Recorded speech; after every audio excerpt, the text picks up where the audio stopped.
តាខ្មៅពីទីក្រុងជាប់ភ្នំពេញទៅជាច្រកកំណើនថ្មីនៃរាជធានីភាគខាងត្បូងនៅពេលយើងនិយាយពីការរីកចម្រើនរបស់ទីក្រុងមិនគួរមើលតែអគារថ្មីឬតម្លៃដីនោះទេអ្វីដែលសំខាន់ជាងនេះគឺត្រូវមើលថាហេដ្ឋារចនាសម្ព័ន្ធប្រជាជនការតភ្ជាប់សកម្មភាពសេដ្ឋកិច្ចនិងការវិនិយោគកំពុងផ្លាស់ទីទៅទិសណាថ្ងៃនេះក្រុងតាខ្មៅកំពុងស្ថិតនៅក្នុងទីតាំងយុទ្ធសាស្ត្រមួយដែលគួរឲ្យចាប់អារម្មណ៍បំផុតសម្រាប់ការអភិវឌ្ឍទីក្រុងនៅភាគខាងត្បូងនៃរាជធានីភ្នំពេញតាខ្មៅមិនមែនជាទីក្រុងឆ្ងាយពីភ្នំពេញទៀតឡើយវាកំពុងក្លាយជាផ្នែកមួយនៃច្រកកំណើនទីក្រុងភ្នំពេញ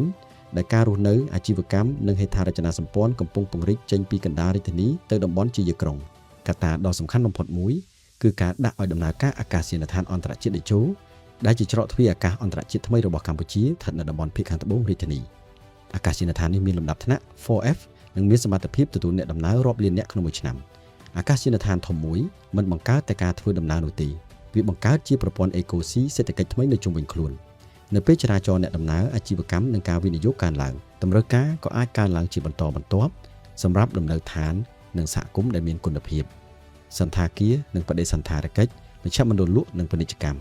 ការិយាល័យនិងសេវាកម្មអាជីវកម្មការដឹកជញ្ជូននិងឃ្លាំងស្តុកទំនិញភោជនីយដ្ឋាននិងគោលដៅសម្រាប់ការរស់នៅសុខាភិបាលនិងការអប់រំ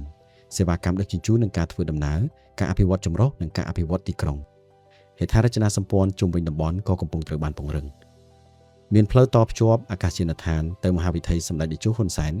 គណៈគម្រោងផ្លូវដែកភ្នំពេញអាកាសយានដ្ឋានអន្តរជាតិតេជោក៏កំពុងស្ថិតក្នុងដំណាក់កាលសិក្សាផងដែរ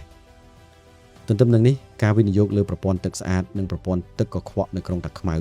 បង្ហាញថាការរីកចម្រើននៅទីនេះមិនមែនផ្អែកតែលើវិស័យអចលនទ្រព្យប៉ុណ្ណោះទេប៉ុន្តែកំពុងត្រូវបានគាំទ្រដោយហេដ្ឋារចនាសម្ព័ន្ធទីក្រុងដែលចាំបាច់សម្រាប់ទីក្រុងរយៈពេលវែងហេតុអ្វីក្រុងតាខ្មៅគួរឲ្យចាប់អារម្មណ៍ព្រោះវាស្ថិតនៅចំណុចប្រសពរវាងរាជធានីភ្នំពេញអាកាសយានដ្ឋានអន្តរជាតិថ្មីហេដ្ឋារចនាសម្ព័ន្ធការពង្រីកទីក្រុងនិងការវិនិយោគថ្មីនេះជាប្រភេទទីតាំងដែលការអភិវឌ្ឍមិនគួរមើលត្រឹមតែថ្ងៃនេះប៉ុណ្ណោះទេ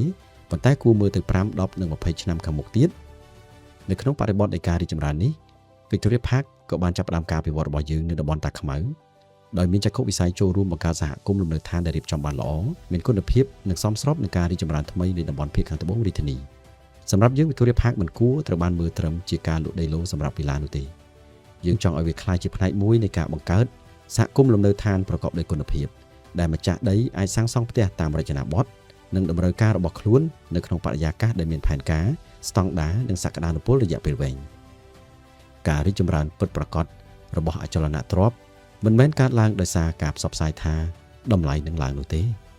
វាកើតចេញពីទីតាំងការតភ្ជាប់ហេដ្ឋារចនាសម្ព័ន្ធសកម្មភាពសេដ្ឋកិច្ចគុណភាពគម្រោងនិងពេលវេលាហើយនេះជាមូលហេតុដែលខ្ញុំជឿថាតាខ្មៅគឺជាតំបន់មួយដែលយើងគួរតាមដានយ៉ាងយកចិត្តទុកដាក់ក្នុងទសវត្សរ៍ខាងមុខ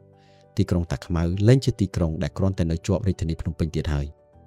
វាកំពុងក្លាយជាច្រកទ្វារភាគខាងត្បូងរបស់រាជធានីភ្នំពេញកាន់តែច្បាស់ជាច្រកថ្មីសម្រាប់ការរស់នៅអាជីវកម្មការតភ្ជាប់និងការវិនិយោគរយៈពេលវែង Victoria Park ត្រៀមខ្លួនសម្រាប់ដំណាក់កាលថ្មីនៃការរីកចម្រើនរបស់ក្រុងតាខ្មៅ